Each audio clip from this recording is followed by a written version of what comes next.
Bem-vindos a mais um programa do canal Guerreiros TV. Eu sou Fábio Ribeiro e hoje vou fazer um overview da edição lançada agora em janeiro de 2021, Batman Ano 2, edição de luxo. É uma edição assim, capa dura, né? Poucas páginas e ao custo de R$ 69,90 no preço cheio. No site da Panini e já está nas bancas com esse preço cheio. E na Amazon, né? A Amazon está segurando aí os lançamentos da Panini. A Panini está segurando os lançamentos dos seus produtos pela Amazon, né? Para privilegiar o seu próprio site e os seus outros parceiros, bancas e livrarias. Então vamos lá. Essa edição, apesar de ela não ser não muito comentada, ela é lotada de curiosidades por conta da dupla, né? Ela é escrita pelo Mike W. Barr e o Alan Davis, e também pelo Todd McFarlane em começo de carreira. Então, assim, existe uma curiosidade em relação à forma de compilar essas histórias. Se divide entre o que foi desenhado pelo Alan Davis e o que efetivamente faz parte do ano 2. Só para situar, né? Essas histórias são de 87, logo após a Crise das Infinitas Terras, os personagens tiveram suas origens recontadas, né? Tipo um reboot. E o Frank Miller ficou responsável por fazer aí o ano 1 do Batman, a origem da sua carreira. E chamaram uma dupla criativa que estava cuidando da revista mensal Detective Comics. Existiam duas revistas do Batman, somente Batman e Detective Comics, e contavam histórias contemporâneas, né, do Batman. Inclusive era o Batman junto com o segundo Robin, Jason Todd, né? E acontece que pediram pro Mike Barr escrever a sua ano 2, né? Sair um pouco da história contemporânea, mostrar um pouco do passado do Batman. E isso ficou um pouquinho tumultuado, né? Só mostrando aqui, as histórias que compilam esse encadenado são desde Detective Comics a 575, vai até a 578 somente, né? Uma, duas, três, quatro edições, mais uma graphic novel chamada O Círculo Completo, que eu já vou explicar do que se trata, né? Vamos mostrando aqui, tem um textinho explicando as curiosidades dessa edição, né? Vai ter aqui. E o grande trunfo dessa história é o desenho do Alan Davis. Mas veja bem, o que acontece? As histórias, essa dupla já estava, apesar de começar no 575, ela já estava, só dando uma revisada aqui, desde Detetive Comics 569, né? Umas 5 edições antes, né? Então foi meio que tumultuado. Então, curiosamente no Brasil, tumultuado por quê? Porque lá pela metade desse arco, o Alan Davis sai da, da, dessa, desse trabalho conjunto com o Mike Barr, porque ele ficou um pouco meio puto, né? Ficou com algumas modificações sobre, principalmente esse desenho aqui. Isso está explicado no texto, né? Deixa eu mostrar aqui, né?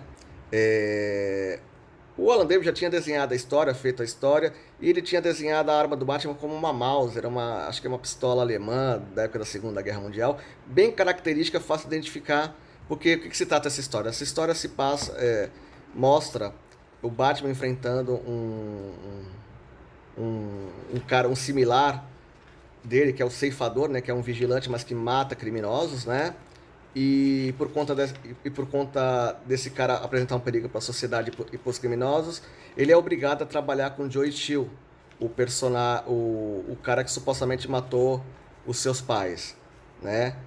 Então, assim, para parar o ceifador, que é um assassino, né, que era um vigilante que atuou em Gotham City 20 anos antes da estreia do Batman em Gotham City, né, como Batman, os bandidos pediram, né, para que o Batman trabalhasse com o Joe Chill. A história, assim, divide opiniões, tanto é que por um tempo ela foi... Esse encontro, né, do Batman com o Joe Chill meio que foi esquecido aí da cronologia da DC, porque faz meio o personagem perder sua motivação. É bem similar à série da Netflix do Justiceiro, que bandidos aleatórios mataram a sua família, depois ele começa a ter raiva de todos os criminosos e matar todos. A partir do momento que você identifica, né, como uma única pessoa responsável pela morte dos seus entes queridos, você simplesmente, quando você acaba com aquela pessoa que causou dor, praticamente acaba a missão do herói. Então, esse é um problema dessa história, né? Se ele se encontrasse, que eu não vou contar spoilers, com o Joey Chill, né? Independente da resolução, ficaria meio estranho o Batman continuar sendo um vigilante. Bom, mas voltamos ao Alan Davis, né?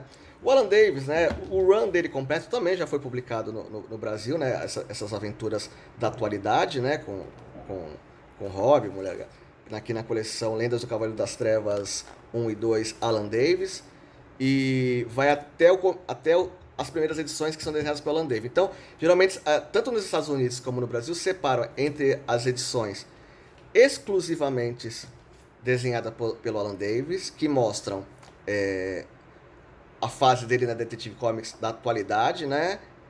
E o Batman no começo de carreira. Então a história, tanto desse encadernado do Alan Davis, tanto esse no Brasil, ficam incompletos, porque a história, a partir dos 3 últimos números, elas passam pro McFarlane, que continuou, né, a história, então fica incompleta. Então, por isso, a DC, em outra oportunidade, compilou somente o ano 2, né? Tirou essas aventuras contemporâneas e contou só o ano 2, compilando a fase desenhada pelo Alan Davis pelo Todd McFarlane.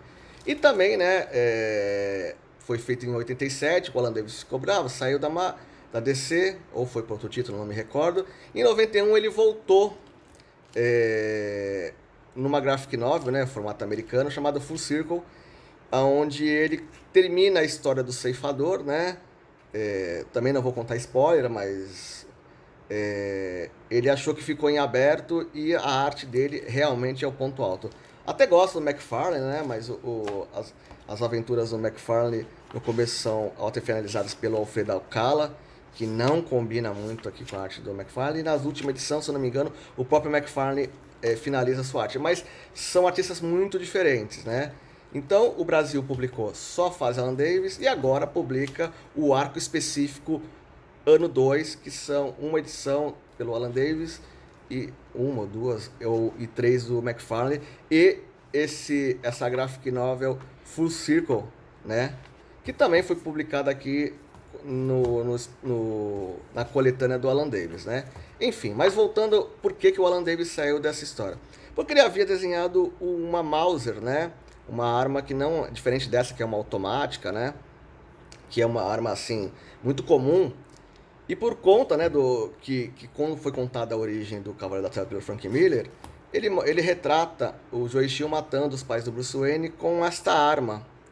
E como as histórias estavam sendo feitas na mesma época, né, tanto o ano 1 quanto o ano 2, um pouquinho mais de diferença, quando estava o lápis do Alan Davis, somente na capa e também na arte interna, eles resolveram redesenhar esta arma para ficar coerente com a arma que o Frank Miller havia proposto no final, na história do ano 1, né? É uma decisão editorial, né, para a história ser coerente, mas o Alan Davis, né, apesar de ser um gênio, ele é muito temperamental e ele não gostou dessa intromissão na arte, né? Ele achou que essa alteração no lápis é uma afronta à sua liberdade criativa. Faltou o editor explicar, faltou diálogo, então ele abandonou a história, né? Então por isso que tem o McFarlane. Mas a história é belamente ilustrada, a proposta é boa, né? Somente o inimigo ceifador, né? Que, se eu não me engano, apareceu até em desenhos animados. É um inimigo à altura do Batman. Inclusive no texto o Mike Barr fala que gostaria que ele fosse acrescido à galeria de vilões recorrentes do Batman, mas ele foi usado pouquíssimas vezes, né? Acho que só uma vez, nesse desenho animado mesmo. E acho que nas histórias em quadrinhos, depois ele não foi mais utilizado. Então a história por si só, pelo ceifador, já valeria a pena, né? E tem também o interesse romântico, né, do Batman, pensa até em casar, mas aí seria entrar em spoilers. E esse o McFarlane, para quem gosta, né, também divide opiniões, né? Eu gosto dele, principalmente na Corporação Infinito. Acho que tem umas pin-ups legais, mas realmente fica melhor a última edição finalizada por ele, onde você reconhece. As primeiras edições finalizadas, 2 primeiras edições pelo Alfredo Alcala, que é conhecido por fazer Monstro do Pântano, né? Não combinou, deixou a arte meio muito suja, né? Descaracterizou. E eu tenho uma coisa com arte finalista aqui que descaracteriza o traço do lápis do artista. Mas papel luxuoso, né? Couché, diferente dessa edição que é offset, né? As cores muito bonitas.